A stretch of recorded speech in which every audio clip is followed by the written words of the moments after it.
Bienvenue à Repousser les limites. Mon nom est Jeff Dussault. Ça me fait tellement plaisir de vous accueillir sur ce nouvel épisode. Je vous souhaite une bonne écoute.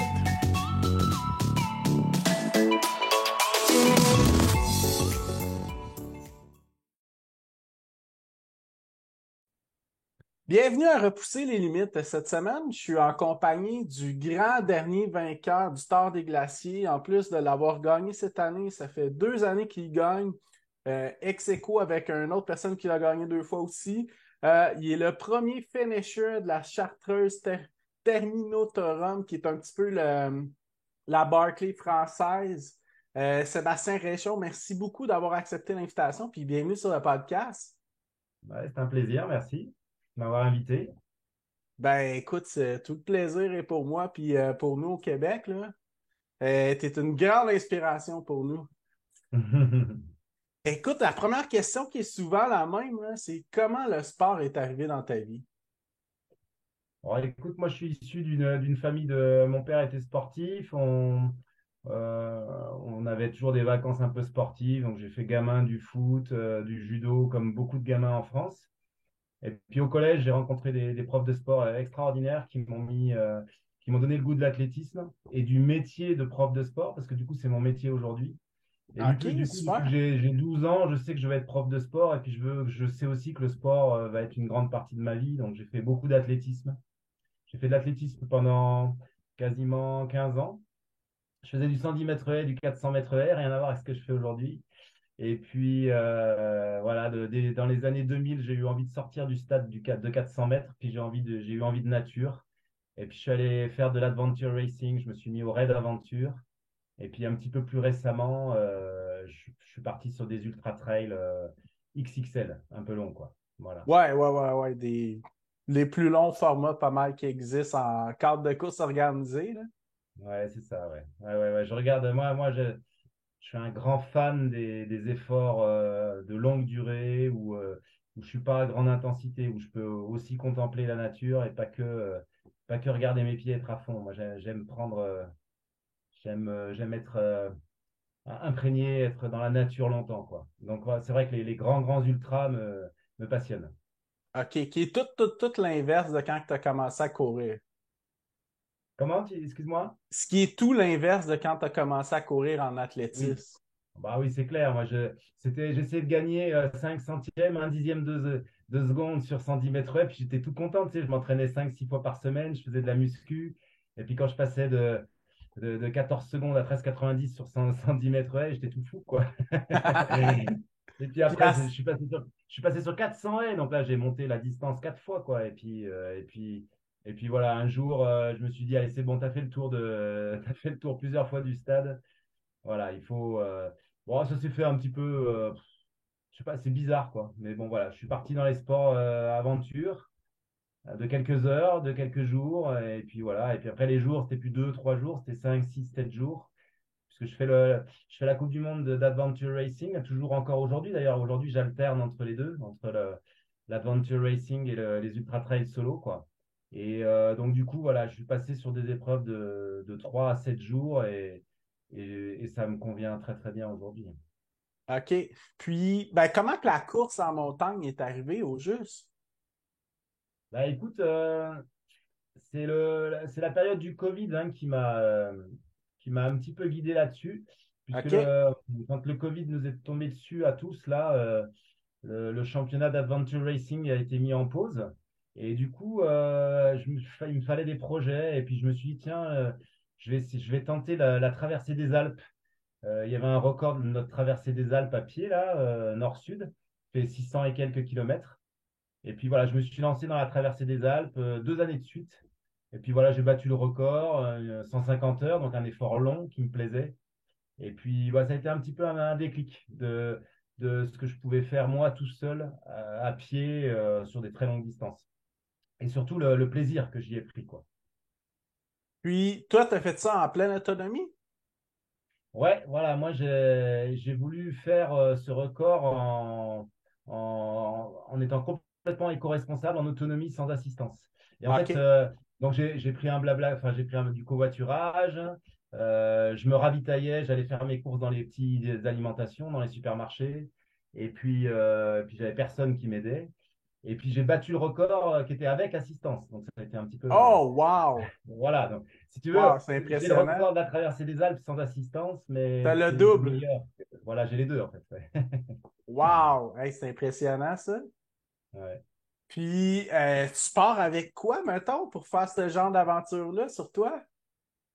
Avec quoi, tu veux dire? Tu pars avec quoi comme équipement? Tu pars avec un sac à dos, Ah, une veste bah écoute, d'hydratation? j'ai pas grand-chose. J'ai une bonne veste et un bon pantalon contre la pluie. Ouais? Une couverture de survie basique, tu vois. Et puis, ouais, c'est tout, grosso modo. Et une carte bleue, quoi. Une carte bleue pour acheter à manger. Et puis, ouais, une gourde filtrante aussi pour avoir de l'eau pure, tu vois, un peu partout. Non, j'ai un petit sac sur ma traversée des Alpes record, là. J'avais un sac de 3 kilos, 3 4 kilos. OK, OK. Est-ce que tu avais de la nourriture avec toi un peu? Un petit peu, mais pas trop. Là, je m'alimentais surtout dans les boulangeries ou dans les commerces que je trouvais, mais pas énormément, quoi. Voilà. OK. Donc, il y a quand même beaucoup de place sur la route pour te ravitailler. Ouais, sur la traversée des Alpes, ouais, on trouve des refuges ou des petits villages où tu peux te ravitailler. Mais bon, ça dépend à quelle heure de la journée tu passes. Ah, ouais, ouais, ouais, ça, c'est un autre game. Puis, comment que tu as géré la gestion du sommeil dans ce genre de truc-là? Ouais, alors ça, c'est plutôt une de mes forces parce qu'en Adventure Racing, ça fait 15 ans qu'on tourne là. Et si tu veux, c'est des grandes aventures non-stop où on doit gérer notre sommeil, justement. Et donc, oui, moi là, je fais des cycles d'1 heure et demie en fait. Sur 24 heures, je dors 1 heure et demie. Je fais un cycle Oh, de sommeil complet d'1 heure et demie parce que c'est un petit peu. J'avais travaillé avec un médecin spécialiste du sommeil, tu vois, et il m'avait conseillé des cycles d'1 heure et demie ou de 20 minutes, des micros de 20 minutes. Et du coup, voilà, là sur le Thor des Glaciers, j'ai dormi 4 fois 1h30 et puis j'ai fait OK. quelques micro-siestes de 20 minutes. Voilà, sur les un peu moins de 5 jours. Donc, ça prend une facilité à s'endormir un peu n'importe où, n'importe quand, j'imagine.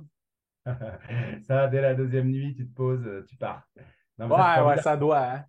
Tu te mets, alors soit tu trouves un bon matelas, bah, c'est mieux, mais ça peut être dans l'herbe, ça peut être n'importe où, en fait. Euh, Franchement, quand tu n'as pas dormi depuis 36 heures ou 40 heures, c'est pas un problème le confort n'est pas un problème, en fait. C'est vrai que le Ah, c'est sommeil, clair. C'est clair. Moi, le, j'ai le passé sommeil, une nuit blanche à courir. Fait que je sais pas encore c'est quoi se rendre là, mais j'ai quand même puisé dans mes ressources, puis je suis persuadé qu'à un moment donné, là, tu tombes. Il y a plus de jus. Quand il n'y a plus de jus dans le tank, tu tombes, là. ouais, ouais, voilà. La première nuit, moi, je dors jamais. Et puis, parce qu'il y a l'adrénaline, tu vois, l'excitation. Puis là, effectivement, la première nuit, le sommeil, tu ne le trouverais pas forcément, donc ce serait pas forcément bénéfique. OK. Mais bon, dès la deuxième nuit, de toute façon, tu le sens bien quand ton corps il avance plus. Des fois, tu titubes un peu, tu as le regard qui se floute. Bon, là, il faut s'arrêter, quoi. De toute façon, là, tu perds plus de temps à vouloir continuer que d'accepter de t'arrêter, de dormir 1 heure et demie. Tu le regagnes. Sur des épreuves de 4 5 jours, hein, c'est une obligation de toute façon. Ouais, ouais, parce que tu recharges les batteries, puis après ça, tu reprends cette vitesse-là, j'imagine. Ouais, c'est clair, ouais. Ouais, ouais, ouais, clairement, ouais. OK. Puis pour une épreuve comme Tord du géant que tu as faite dans le passé, ça ressemblait à quoi ton sommeil par curiosité? Alors, le Tour des Géants, lui, de 330 km, Ouais. c'est plus tendu là parce que Franco Collet, qui l'a gagné plusieurs fois et encore cette année, lui, il dort pas, par exemple, tu vois. Mais Il dort pas, ça, il ça fait veut d'une dire traite? ça veut dire, ouais, il fait d'une traite, ça veut dire quasiment 3 nuits sans dormir. Et là, je Ouf. trouve ça dangereux. Ouais, ouais, C'est ouais, clairement. dangereux. Ça peut pousser un peu au dopage. Je dis pas qu'il se dope, hein, j'en sais rien, hein, mais tu vois, à un moment donné, tu peux peut-être prendre des trucs pour éviter de t'endormir. Et non, c'est pas souhaitable. Moi, je pense qu'en plus, sur 3 nuits, c'est pas possible de pas dormir sur 3 nuits, quoi. Enfin, à mon avis, même, c'est pas rentable. Tu vois, il vaut mieux faire au moins deux, trois stops de 20 minutes à minima. Ouais, ouais, ouais. Mais moi, si je refaisais le Tour des Géants, je pense que je dormirais la deuxième nuit, un bon cycle, et que je regagnerais le temps perdu à dormir après, quoi, à mon avis. Mais bon, chacun a sa stratégie. Il y en a plusieurs qui dorment pas sur le Tour des Géants, dans les top runners. Là, cette année, moi, j'ai discuté avec le Français qui a terminé deuxième. Lui a fait le choix de dormir 3 fois, tu vois, et au moins, il est arrivé en bonne santé, quoi. Parce que, bon, après, tu peux faire des blackouts. Des fois, tu en as qui perdent la raison, hein. Moi, l'année dernière, sur ma première victoire du Tour des Glaciers, sur la fin de ma course, j'étais tombé sur l'Anglais Damian Hall, qui est vraiment un super coureur, qui était complètement perdu. Il faisait le Tour des Géants et il était à 10 kilomètres du balisage du Tour des Géants, complètement paumé. Et je l'avais Oh. recalé, tu vois, je lui avais dit, mais Damian, qu'est-ce que tu fais là? Tu n'es pas du tout sur le parcours. Il ne savait plus du tout où il était. Bah, tu vois, il n'avait pas dormi et en l'occurrence, il prenait des risques avec sa santé, quoi. Il savait pas ce qu'il faisait là. Tu te rends compte, il était à 10 kilomètres du parcours, il savait pas où il était, quoi. Incroyable. Donc Ouais, voilà, puis l'absence de sommeil, faut faire gaffe, quoi. ouais, ouais, ouais. Ce qui est la grande, grande différence entre les 100 miles et les 200 miles. Ah bah oui, ouais, le 100 miles, tu dors pas, y a aucun problème. Ouais. Ouais, ouais, ouais, c'est ça. Comment tu t'es senti après ce FKT-là de la traversée des Alpes? Ouais, ouais, c'était formidable, hein. C'était, c'était une grande découverte personnelle, si tu veux, hein. C'était un grand moment de vie qui m'a lancé en me disant, bah tiens, voilà, tu peux faire des trucs comme ça. Et alors, du coup, j'ai envie d'en faire d'autres, tu vois. J'ai envie, on a les Pyrénées aussi chez nous. Les Pyrénées, c'est 900 kilomètres, tu vois. C'est, c'est 300 de plus. Donc, voilà. Après, bah, forcément, aux États-Unis, il y en a qui me font rêver aussi, hein. Des grandes traversées, quoi. Mais bon, on verra. OK, OK. Puis, euh, dans le fond, c'est tout ça qui t'a donné envie de faire le Tour des Glaciers ou c'est avant que le Tour des Glaciers existe? C'est depuis quand qu'il existe, au fait, le Tour des Glaciers? Le Tour des Glaciers, la première édition, c'était en 2019. C'est l'année où j'ai fait le Tour des Ah, Géants, moi. Donc, j'ai quand ah, même OK, fait OK. d'abord le Tour des Géants parce que c'est vrai que ça me trottait dans la tête ces 200 miles, comme tu dis, ces trucs un peu longs là.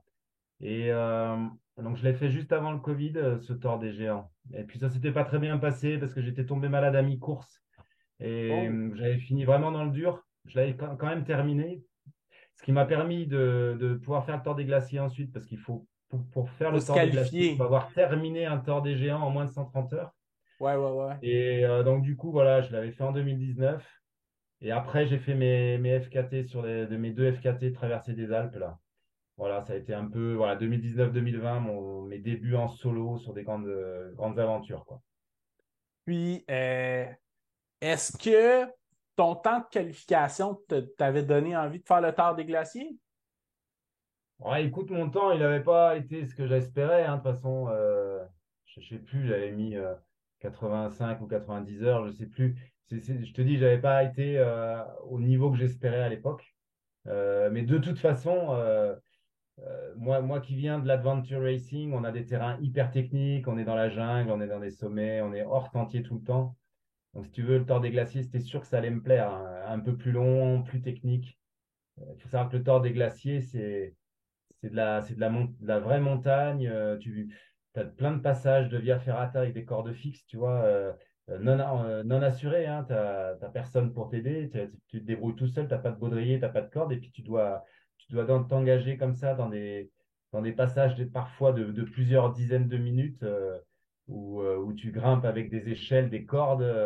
Voilà, ça, c'est le Tour des Glaciers. C'est des moments où tu cours et puis il y a des moments, tu es presque en escalade, quoi. Et puis tu as des traces dans des vieilles moraines ou dans des chaos rocheux pendant plusieurs heures. Enfin, en fait, on est quasiment tout le temps entre 2000 et 3300 mètres d'altitude sur le Tour des Glaciers. Tout le temps, tout le temps. Et du coup, on n'est pas dans la neige, mais on est vraiment en haute altitude, au pied des glaciers des Alpes. On est vraiment autour du Grand Paradis, du Mont Rose, du Cervin, du Mont Blanc. Tu vois, c'est vraiment un parcours juste extraordinairement beau, tu vois, et d'une technicité, mais complètement folle, quoi. OK. C'est sûr que Puis, moi, j'avais envie d'aller là-dessus, quoi. ouais, ouais, ouais, je comprends que l'appel était là. Mais quand tu dis que tu n'as pas fait un bon temps sur la Tour des Géants, tu as quand même fait un top 10, là, ce qui n'est pas négligeable. Ouais, mais si tu veux, avant d'être à mi-course, j'étais troisième, quoi. Je jouais le podium, donc si tu veux, OK, OK, je après, comprends. voilà, sur la seconde partie, je m'étais contenté de me dire, bon, bah, tu vas finir. Mais c'est vrai que potentiellement, je vais aller mieux cette année-là. C'est pour ça que je te le dis que j'ai fait ce temps-là avec une pointe de regret, quoi. Mais bon, c'est pas. Bon, de toute façon, toutes les courses, moi j'aime bien, de toute façon, j'aime finir mes courses. Quoi qu'il en soit, j'aime les finir. Après, quand toutes les planètes sont alignées, que ça se passe bien comme la semaine dernière, tant mieux. Mais bon, l'idée, c'est d'abord de les finir, quoi. Quand je suis au départ, je veux finir, quoi. Puis, est-ce que tu aurais envie de le refaire pour faire un meilleur classement?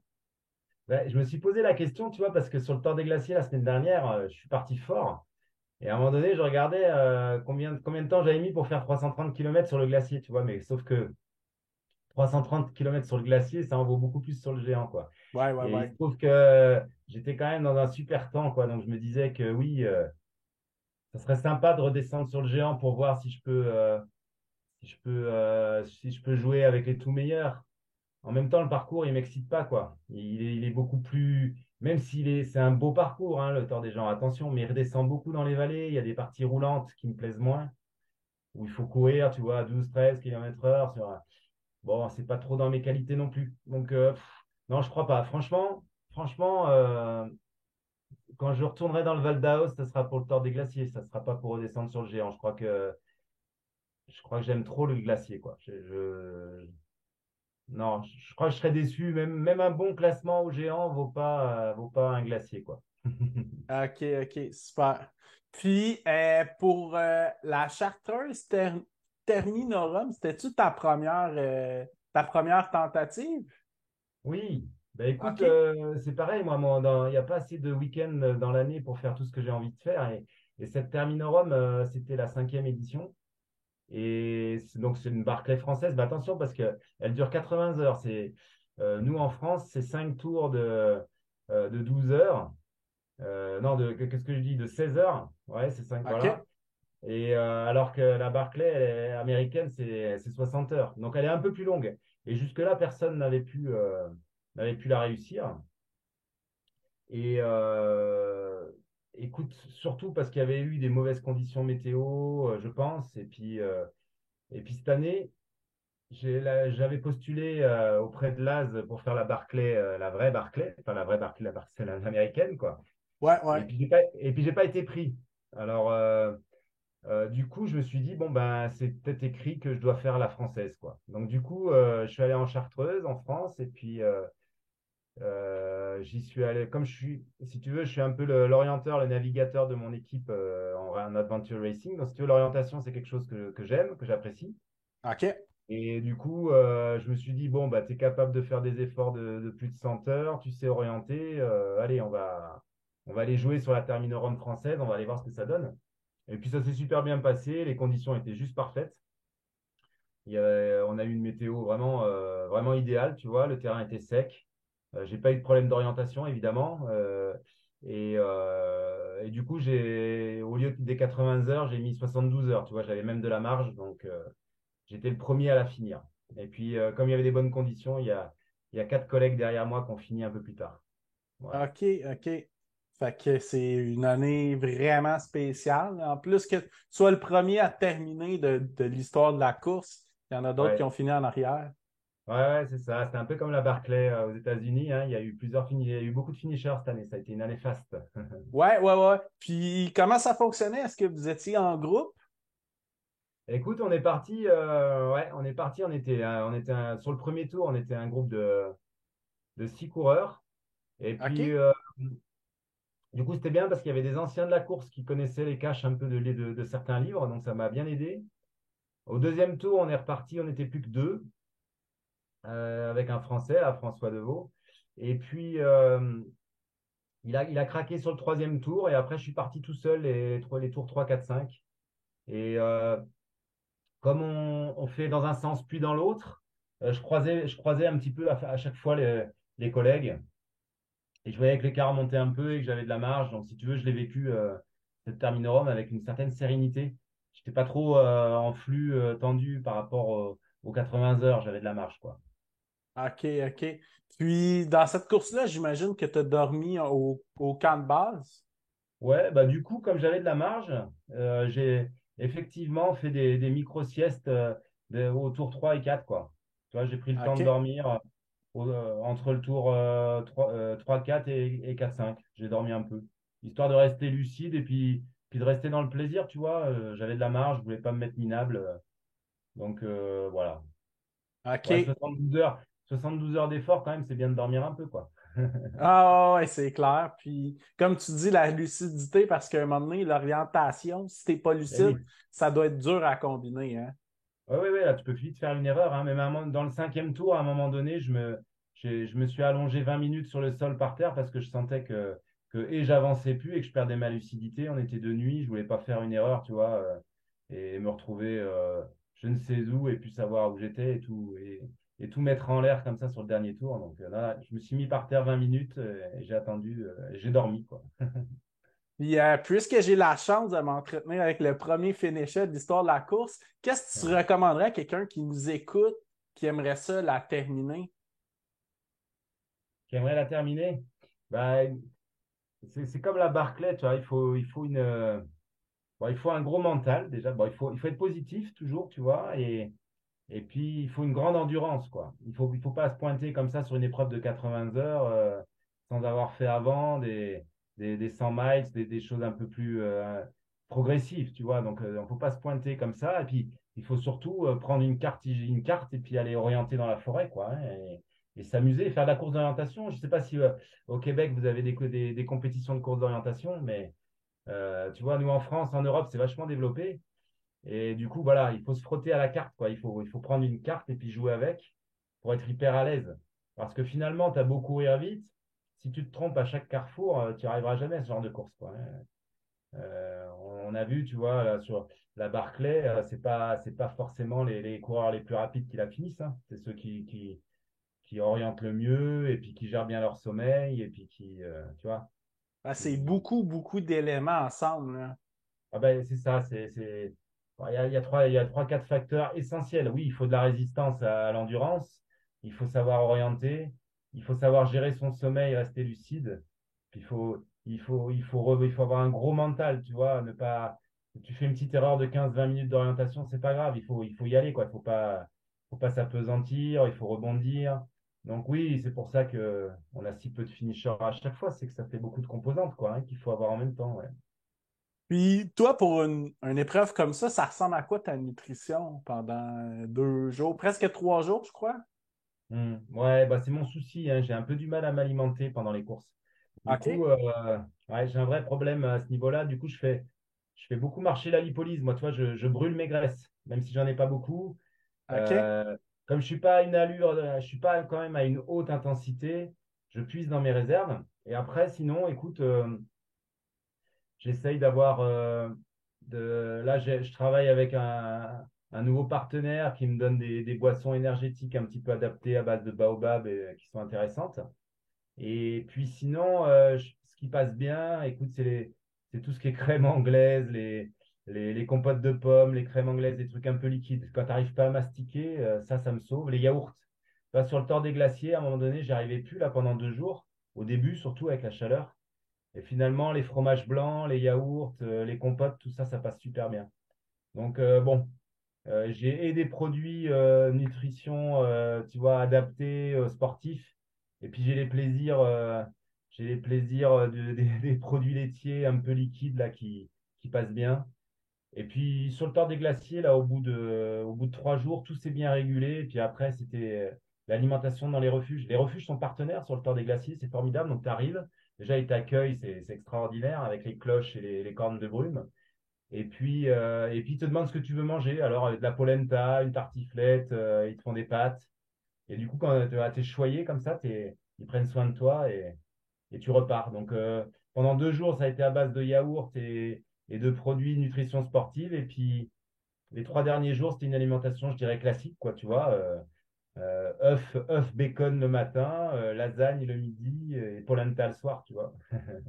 OK, OK, ouais. Puis, c'est sûr que quand tu fais une course de plus que 2 jours, tu peux pas t'alimenter juste avec des trucs sucrés ou Ah, comme bah un non, c'est ultra de insupportable. 50 km, c'est un autre monde carrément, hein.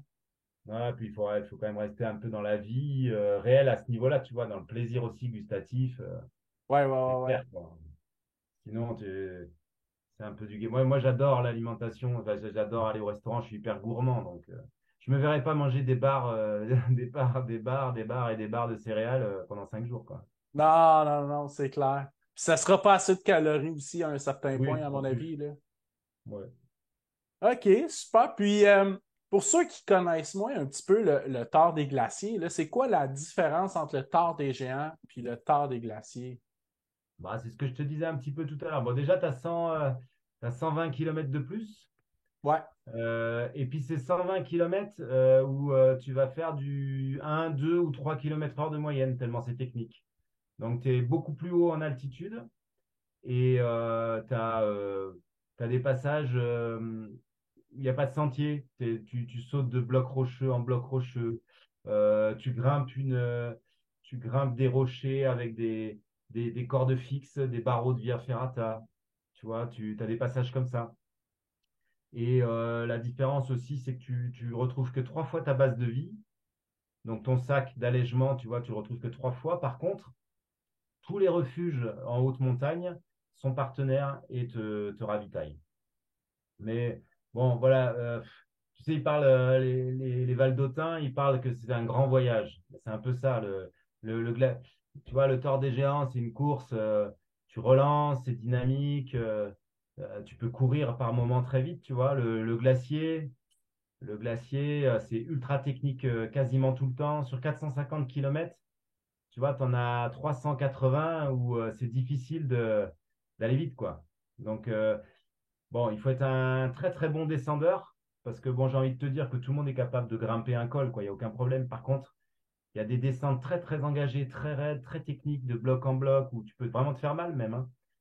Moi, c'est ma force. Moi, je descends super vite et c'est là que je fais des différences avec mes adversaires, tu vois. Mais voilà, il faut vraiment, tu t'engages dans le Tour des Glaciers. Il faut travailler vraiment. Il faut être un grand descendeur, quoi. Voilà. OK. Et se préparer en altitude parce que tu as un col à 3003 et tu es tout le temps entre 2005 et 3003. C'est quand même assez élevé, là, pour Ouais, ouais, quand même. Voilà. quelqu'un qui habite sur le bord de la plage, là, disons que c'est une bonne différence, là. Ouais, il faut se préparer, il faut aller un peu en altitude avant, hein, parce que sinon, Ouais, ouais, ouais, ouais. sinon Puis tu l'autre prends. chose aussi, c'est que le parcours n'est pas vraiment balisé, contrairement au tort des géants, hein. Ouais, ouais, pas du tout. T'es en suivi GPS là. Donc, OK. voilà, tu suis à la montre sur le téléphone, donc plutôt à la montre. Et puis c'est une donnée ça, parce qu'il faut donc tu vas falloir faut recharger. Alors à part, bon, il y a quelques montres qui sont hyper autonomes. Moi j'ai une montre qui va jusqu'à 150 heures, tu vois, 200 heures, mais tout le monde n'a pas ça. Donc du coup, il faut aussi recharger, il faut aussi des batteries, tu vois. Il te faut une frontale avec plusieurs batteries. Enfin, il y a du matos, quoi, hein. Tu pars pour une longue aventure et oui, il faut être un petit peu habitué à suivre une trace GPS sur une montre, tu vois. C'est clair. C'est une compétence, ça aussi. Ouais, puis est-ce qu'il y a des sections qui sont de là dangereuses à faire de nuit, Ouais. quand Ouais, même? ouais, bah, dangereuse. Bah oui, il faut que tu fasses attention, quoi. Il faut que tu fasses OK. attention. Moi, la dernière nuit, je suis tombé dans un orage au pire endroit, tu vois, à l'endroit le plus difficile du parcours.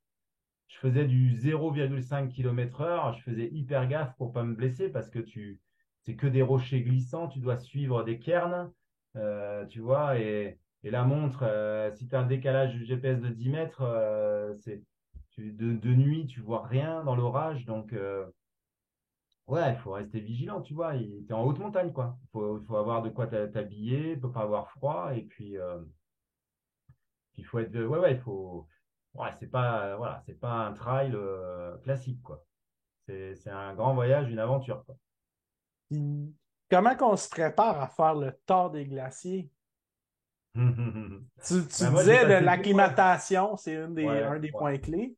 Moi, j'ai passé tout le mois d'août en montagne quasiment. Tu vois, j'ai été en vacances. Comme je suis prof, nous, l'été, en juillet-août, on est en vacances, tu vois. Donc, j'ai passé quasiment tout le mois d'août dans les Dolomites, en Italie, dans la Vanoise, en France. Donc, je dormais dans ma voiture, dans mon petit camion à 2005-3000 d'alti. Et puis, j'allais toute la journée me balader dans les montagnes, tu vois. Voilà, ça a été une bonne prépa, quoi. Voilà, je me suis fait de la montagne plaisir tout le mois d'août. en faisant des kilomètres quand même, hein, bien sûr, hein, à vélo ou à pied, j'ai fait pas mal de kilomètres. Et donc, et puis surtout, je me suis entraîné à courir vite dans les descentes tout l'été, quoi. Et comme ça, mes muscles, ils étaient prêts, tu vois. Mais ne serait-ce que dormir la nuit, tu passes 10 heures dans la nuit à 2005-3000, là, tu t'acclimates bien, là, tu vois, au bout d'un moment. Ouais, ouais, ouais. Puis est-ce que tu dormais dans des refuges ou tu as fait des power naps sur le bord des sentiers? Dans ma préparation, là, ou pendant le tort? Ah, pendant le tard des glaciers. Pendant le tort, j'ai dormi, j'ai fait une ou deux micro-siestes de 20 minutes sur le bord des sentiers.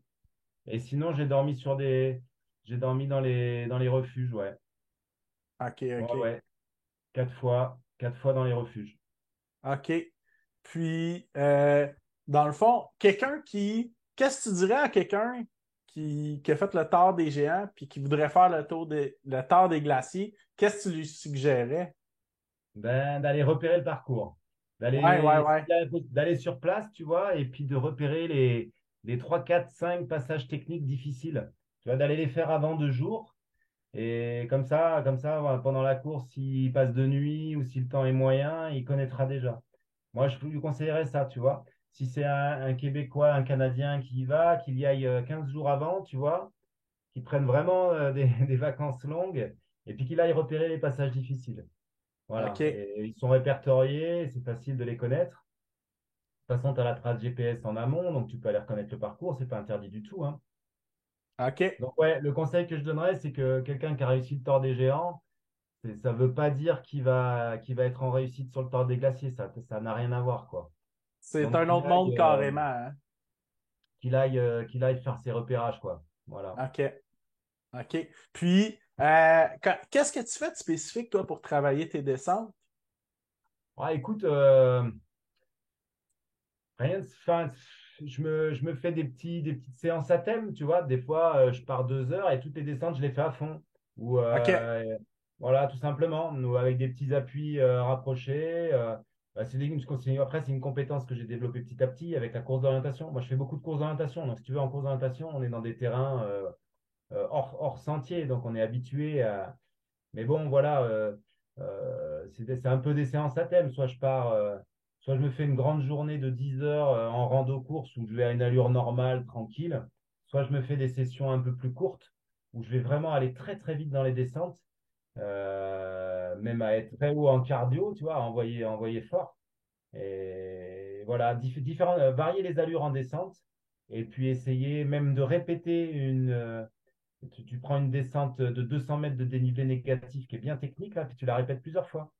Tu vois, et tu remontes, puis tu la refais, puis tu la refais, puis tu essayes d'être meilleur dans les passages un petit peu délicats, tu vois. Voilà. En fait, tu t'en rends compte dans une montée, des fois, dans un grand col, tu vas réussir à prendre 5 minutes sur un coureur sur 1500 mètres de dénivelé positif. Puis en fait, si tu descends fort, tu peux prendre vite 10 minutes, un quart d'heure, 20 minutes dans une descente.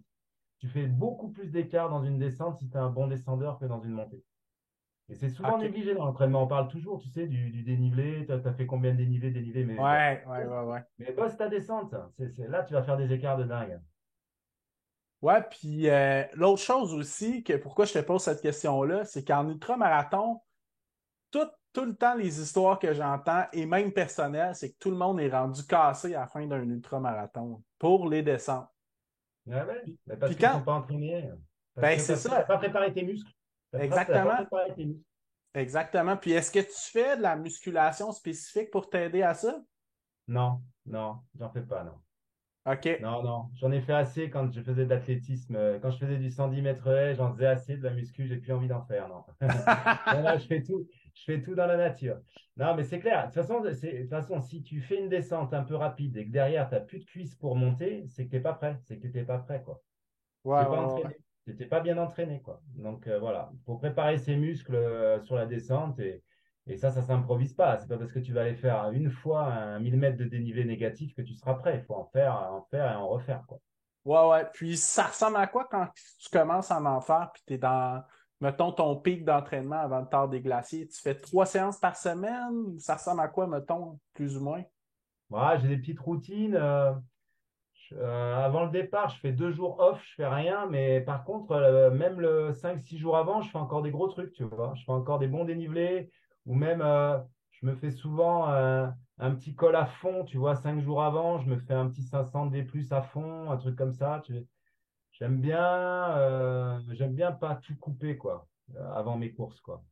Donc, je vais faire un gros volume d'entraînement le mois qui précède, tu vois. Et puis là, je vais légèrement redescendre en volume 10 jours avant. Mais 3, 4, 5 jours avant la course, je fais encore des trucs un petit peu intenses, tu vois. Bon, la sensation, tu vois, mais j'aime bien faire comme ça, ouais. Et puis, 48 heures, je fais rien. Comme ça, j'en peux plus quand je suis au départ. J'ai trop envie d'y aller, quoi. Ça fait OK, 48 heures que j'ai rien fait.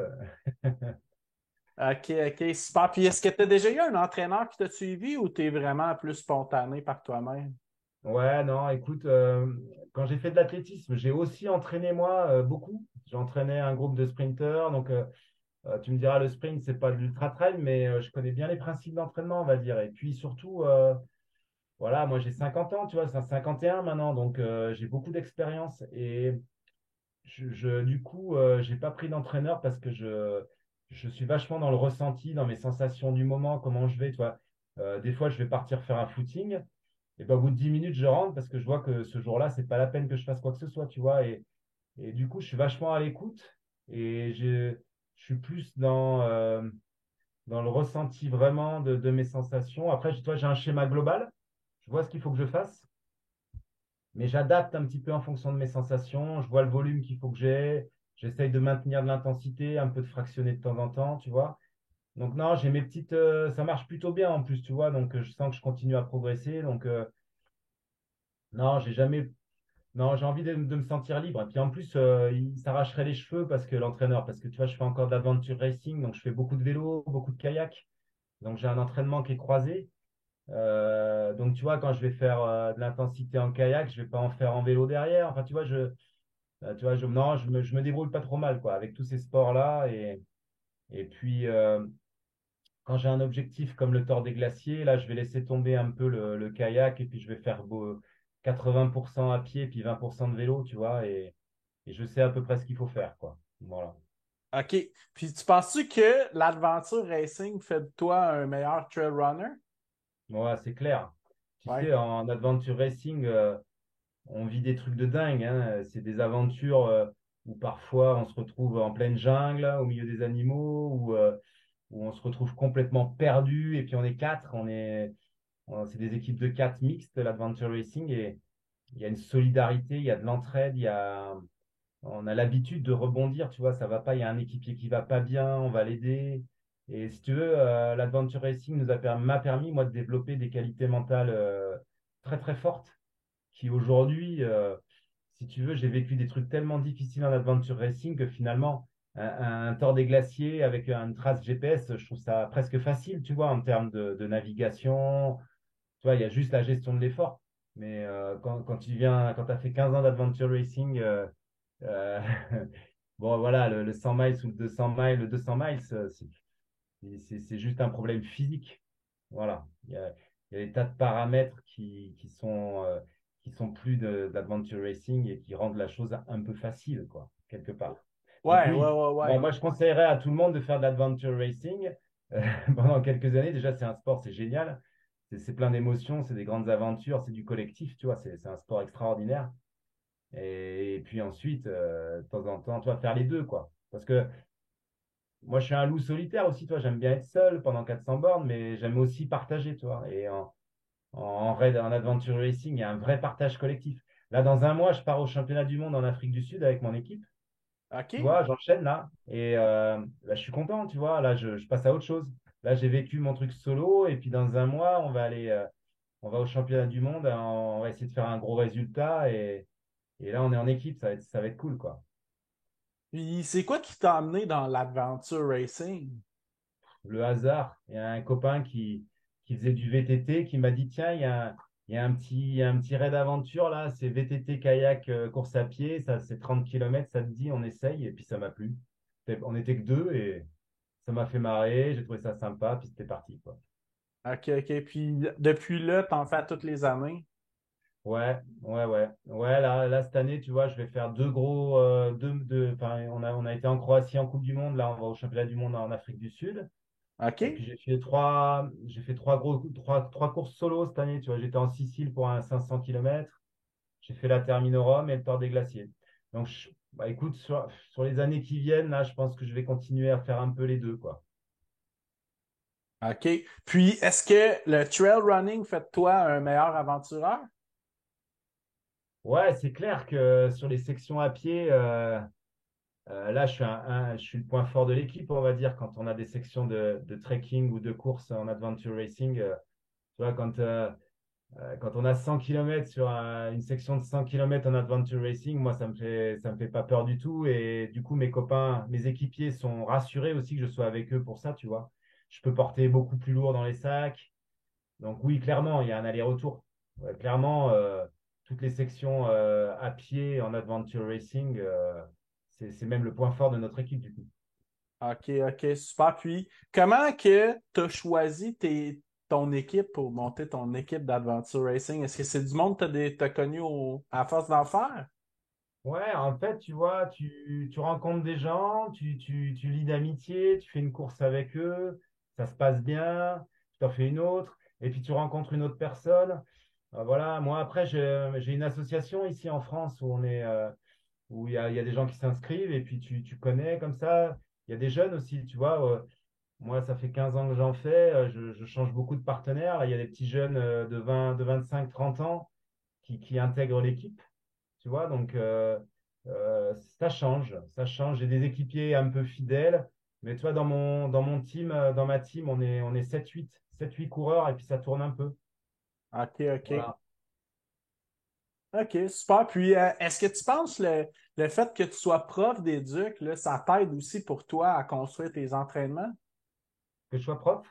Ouais, ouais. Est-ce que c'est une base qui t'aide pour toi à être un meilleur trail runner puis faire toi-même tes propres entraînements? Ouais, écoute, moi, ce qui me plaît dans mon métier de prof, c'est de transmettre. Dans mon collège, là, j'ai 120 élèves qui sont en section sportive Raid Aventure, tu vois. J'ai OK, monté un OK, projet avec eux qui est lié au sport que je fais moi. Et OK. du coup, c'est vrai que je leur transmets, en même temps, ils me regardent, c'est vachement sympa. Et puis, tu as des jeunes qui ensuite vont en équipe de France, qui suite au passage dans le collège, vont faire du haut niveau en sport en France. Donc, tu vois, c'est, j'aime transmettre. Après, je te dirais pas que je suis meilleur coureur parce que je transmets, tu vois, je dirais pas ça, mais en tout cas, j'aime bien pas rester seul et transmettre mes idées et leur donner le goût à mes élèves, tu vois, de se dépasser, de dépasser leurs limites, d'avoir confiance en eux. Ça me plaît, ça. OK, OK, super. Puis, est-ce que tu as des élèves, là, que t'es leur idole, que tu sais, t'es Ouais, ouais. Ouais, vraiment? c'est sûr. C'est sûr que quand je rentre de mes courses, ils me regardent avec des grands yeux et puis j'ai pas besoin de leur demander deux fois d'aller courir s'échauffer, quoi. Ils y vont tout de suite, quoi. OK, OK. Quand, des fois, tu as des élèves, ils veulent pas courir 5 minutes, tu leur dis, bah attends, moi je viens de courir pendant 114 heures, donc tu peux peut-être faire un effort. Ouais, c'est clair. Puis, c'est-tu quelque chose qu'on te parle de souvent, régulièrement, le tort des glaciers au niveau local Ouais, en France? Ouais. ouais, ça a marqué les esprits, ouais. Ouais. Alors après, là, la Terminorum, il y a comme j'ai été le premier à finir la Terminorum, il y a eu une énorme médiatisation. Il y a beaucoup de gens qui ont commencé à me connaître parce que si tu veux, l'adventure racing en France, c'est pas du tout médiatisé. C'est OK. un petit microcosme, on parle pas trop de nous, mais ça me va très bien, hein, et là, l'année dernière, quand j'ai gagné le Tour des Glaciers, on a commencé à parler de moi un peu. Et puis à la Terminorum, là, j'ai fait un peu le buzz. Là. Du coup, tous les grands quotidiens nationaux français ont parlé de ça. Et du coup, là, ça rebondit avec le Tour des Glaciers. Donc, tu vois, j'ai des sponsors qui me démarchent. C'est un peu nouveau pour moi, tu vois. OK, OK. Parce qu'avant, tu n'avais pas de sponsor qui. Non. Non, non, non, j'avais rien du tout. Là, j'ai mon premier sponsor équipement, tu vois, j'ai signé au mois de janvier, là. OK. Voilà, à 51 ans, tu vois. Ah ouais? Puis comment tu te sens avec un sponsor maintenant? Ouais, bon, c'est cool, c'est sympa. Hein. De toute façon, je vais pas, j'aime bien. Ouais, ouais, je vais pas cracher dessus. Hein. C'est agréable d'avoir. d'avoir un peu d'équipement, un peu d'argent en plus. Non, non, c'est chouette, ouais. OK, OK. Super. Puis une chose qu'on a parlé un petit peu en pré-entrevue, que tu as parlé aussi, c'est la fameuse Barclay des États-Unis. Fait que là, tu crois d'être quand même bien positionné pour pouvoir la faire probablement l'année prochaine, j'imagine? Ouais, écoute, c'est un rêve, hein. C'est un rêve. Si Laz, il écoute ton podcast, je rêve de faire sa course, mais il le sait parce que je lui ai déjà écrit l'année dernière. Et puis, il m'avait pas pris. Je crois on avait échangé un peu après tous les deux. Il n'avait pas compris que j'avais gagné le Tour des Glaciers. Il savait pas que c'était la version difficile du Tour des Géants, en fait. Oh, Et, OK, OK. et du coup, là, comme j'ai gagné la Terminorum, ça, parce que les deux premières éditions, Laz est venu en France observer la Terminorum française, là, tu vois, la Barclay OK. française, il est venu Laz. Donc, je pense que là, je vais pouvoir justifier de ma victoire sur la Terminorum et j'espère que je vais pouvoir, au mois de mars, venir aux États-Unis pour défendre mes chances sur la Barclay. J'en rêve, oui. OK, OK, OK. Super. Puis, dans le fond, c'est ça aussi qui t'a amené à faire la Terminorum, c'est ça? Oui, puisque comme il m'avait pas pris, ma priorité, je dirais, c'était voilà, la grande sœur. Je voulais faire la Barclay, tu vois, la vraie. Ouais, ouais, Et ouais. puis, comme il m'a pas pris, je me suis dit, bon, bah, c'est que je dois faire mes preuves. Je dois montrer là, sur la Terminorum que j'ai le potentiel. Donc, du coup, je suis allé faire la française. J'ai pas été déçu, c'était génial. Et voilà. OK, excellent. Ben écoute, on va te souhaiter les meilleures des chances. Puis je suis vraiment pas inquiet. Je suis très confiant pour toi aussi, là. Ouais, après, tu sais, la forêt de l'Alabama, là-bas, il peut y avoir du brouillard, du mauvais temps, Ouais. moi, je dis, bon, écoute, j'ai certainement beaucoup de qualités pour bien marcher sur la Barclay. Il faudra quand même qu'il y ait des bonnes conditions. Et puis, mais je vais me préparer. Si jamais au mois de novembre, il m'annonce qu'il m'a pris, ça va être mon objectif de l'hiver. Je vais me préparer comme jamais. Et oui, oui, ça sera un beau défi, ouais. OK, OK. Super.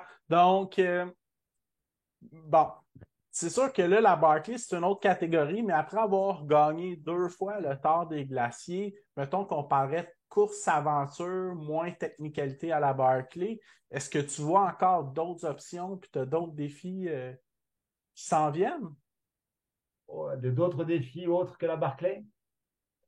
Non, mais je veux dire, est-ce que tu vois d'autres défis là, du genre des 200 miles? Il y a la Swiss Peak, entre autres, que je connais. Y a-tu d'autres courses de grand niveau XXL qui t'attirent pour le futur? Ben, écoute, oui, la Swiss Peaks, ils ont annoncé 660 km l'année prochaine. Ils vont faire une Oui, édition spéciale à plus de 600 km, donc ça m'interpelle, ça m'intéresse, ouais. C'est clair, OK. puisque ça correspond à ma traversée des Alpes, tu vois, 600 km. Oui, oui, oui, oui. Après, je te cache pas que le Pacific Crest Trail aux États-Unis est quelque chose qui me tenterait aussi. Tu vois, il y a des grandes traversées comme ça au long cours. La Via Alpina aussi en France, on a aussi tout l'arc alpin qui est un record que le Belge Karel Sabé a là. Bon, voilà, en termes de course avec dossard, bon, ben, il y en a peut-être plus trop que j'ai pas fait, tu vois. Il y a la Swiss Peaks.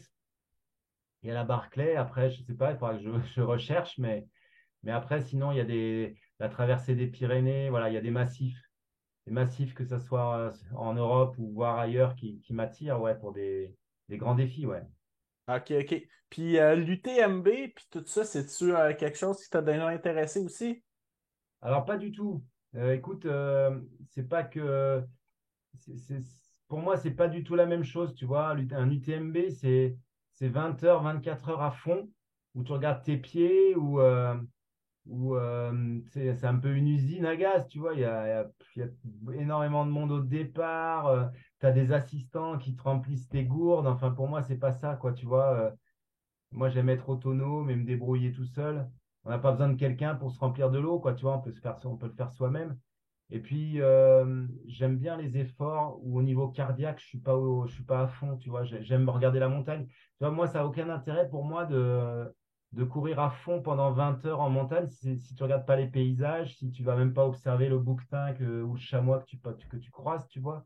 Parce qu'il ne faut pas que tu perdes une seconde. Enfin, je dis pas, c'est une belle course UTMB, je la suis, hein, je regarde, tu vois. mais moi, moi personnellement, ça me donne pas envie de la courir. Tu vois, puis je crois que j'ai un peu passé l'âge, tu vois, j'ai perdu un peu en vitesse. Donc, je me vois pas. De toute façon, je serais pas capable de faire 20 heures, mais même, tu vois, 22, 23 heures à fond, ça me tente pas, quoi. Ça me. Ouais, ouais. Ouais. Ben, le pire, c'est que je m'en doutais avant de te poser la question, mais je me disais aussi que ton côté plus solitaire, ça connectait peut-être un peu moins avec toi, là. Ouais, bah c'est clair, le Tour des Glaciers, on est 200 au départ, tu vois. On est 200 au départ, puis très rapidement, on est 5, 6, on est 2, 3, puis après, tu es tout seul, quoi. Et puis Ouais, ouais, ouais. parfois, là, alors moi, c'est parce que je suis devant, mais grosso modo, quand je discute avec ceux qui terminent plus tard, ils se mettent des fois à 2 ou 3, tu vois, mais c'est des petits groupes. Et puis, voilà, tu es quand même dans un environnement de montagne où tu n'arrives pas à 50 ou à 100 en un coup, quoi. Donc, Ouais, ouais, ouais. tu vois, il y a la quiétude, il y a toujours l'esprit de la montagne, le silence, voilà. Tout le contraire de l'UTMB, au fait. Ouais, moi après, écoute, l'UTMB, elle a tiré notre sport vers le haut aussi. Tu Ouais, vois, ouais. il n'y a pas que du négatif. Bon, Non, non, non. c'est vrai que moi, quand je vois Dacia, UTMB, bon, ça me pose problème un petit peu, tu vois, le côté merchandising, là, on veut faire de l'argent à tout prix, tu vois, ça devient une usine Afrique, quoi. Bon, je trouve que ça va un peu trop loin. Tu vois, on n'est pas. Pourquoi est-ce que l'UTMB rachète toutes les courses du monde entier, quoi? Enfin, je sais pas, tu vois, à un moment donné, bon, ça pose question. Maintenant, l'UTMB a permis une visibilité du trail. Aujourd'hui, tu as des athlètes qui arrivent à vivre du trail grâce à l'UTMB. Tu vois, on a quelques athlètes professionnels, c'est très bien. Ouais. Et voilà, tu vois, il n'y a pas que du négatif. Tu vois, je te dis les choses comme je le pense. Peut-être ça ne plaira pas, mais voilà. Il y a des côtés négatifs, mais en même temps, l'UTMB rend notre sport visible et c'est chouette. Parce qu'on Ouais, parle ouais, beaucoup ouais. on parle beaucoup de football, on en parle trop, de Formule 1, machin, mais l'ultra trail, tu prends une paire de baskets et tu fais du trail et c'est facile, quoi. Ouais, ouais, ouais. Ben, c'est facile, ouais. Bah, Ouais, c'est c'est quand facile, même plus simple à gérer. Ouais. c'est la part. Si tu veux, l'adventure racing, c'est plus compliqué, hein. Il faut avoir vachement de matériel, etc. Tout le monde Ouais, peut ouais. faire du trail, prendre une paire de baskets et puis une bouteille d'eau et puis tu vas faire du trail, tu vois, c'est démocratique. Ouais. Même si les paires de chaussures coûtent de plus en plus cher, n'importe qui peut se mettre à faire du trail du jour au lendemain. Ouais, ouais. Puis, tu sais, moi qui habite en montagne ici au Québec, à Bromont, entre faire de la course en sentier puis faire du vélo de montagne, c'est le jour puis la nuit en dépense, là, dans une année, là. Ah ouais. Super. Puis, est-ce que tu as d'autres projets, dans le fond, dans l'Adventure Racing que tu n'as pas fait puis qui t'interpellent pour le futur? Ouais, écoute, il y a des grandes courses d'adventure racing que j'ai pas fait. Après, j'essaye de moins prendre l'avion, tu vois, d'avoir une taxe carbone un peu réduite. Donc, je suis un peu entre deux eaux, tu vois. J'essaye de faire un peu plus attention, d'être un peu plus éco-responsable. Et en même temps, il y a des projets. Il y a un grand raid en Nouvelle-Zélande qui était la Nouvelle-Zélande, tu sais, c'est la mecque de l'adventure racing, le Goat Zone, que j'ai jamais fait. J'aimerais bien le faire une fois dans ma vie. En Patagonie, il y a un énorme raid aussi. Donc, tu vois, je sais pas, c'est compliqué, quoi. Et puis, comme je te dis, moi j'ai encore une fille qui a 12 ans, donc je peux pas partir tout le temps. J'ai mon métier aussi. Je suis pas professionnel du tout, tu vois, mais alors loin de là, hein, je gagne absolument pas ma vie avec mes performances. Donc, bon, écoute, oui, j'ai plein de rêves, mais je pourrais pas tous les réaliser, je pense. Mais c'est pas grave, hein, c'est pas grave. OK, OK, super. Ben écoute, merci beaucoup de ton passage sur le podcast. Je vais te souhaiter la meilleure des chances pour être pris à la Barclay. Ça a l'air Ouais, d'être bah quelque écoute, chose qui te tient tu beaucoup à suivras cœur. ça, ouais. Ouais, ouais, Ouais. ouais. Merci Super. Puis beaucoup. sinon, par curiosité, les Backyard Ultra, c'est jamais un format qui t'a intéressé. Les quoi, tu dis? Les Backyard Ultra. Ah, les backyards. Euh, Écoute, tourner pendant des heures et des heures sur une boucle de 6,7 km, c'est ça. C'est pas un format qui C'est pas très, t'intéresse, en hein? plus, pas très joli, tu vois. Moi, j'aime l'ultra trail, les grandes courses comme le Tour des Glaciers. J'aime les paysages, contempler, etc. Je te dis pas que j'en ferai pas une fois pour le défi. Peut-être que pour le défi, une fois, je ferai parce que je pense que je pourrais bien m'en sortir, tu vois. Ouais, Mais ouais, ouais. mais bon, faudra voir. Faudra voir. Mais pourquoi pas une fois? Pourquoi pas? Pour J'y le pense. fun de l'essayer, mais tu ne dois pas en Voilà, faire, juste une fois, quoi. Voilà. devenir un champion de ça. Mais Bon, super, hey, attends. félicitations encore pour ta super performance au Tard des Glaciers, là. Vraiment inspirant, c'était le fun de te suivre à distance. Puis écoute, continue à inspirer des gens et tes élèves aussi dans les raids, là. Ouais, merci. Ouais, ouais, bah écoute, c'est vrai j'ai une petite communauté qui me suit et qui aime me suivre. Ça fait chaud au cœur. C'est un sacré moteur, ça. C'est clair. OK, super. Ben écoute, bonne chance dans tes prochaines aventures, là, puis merci encore. Merci à toi.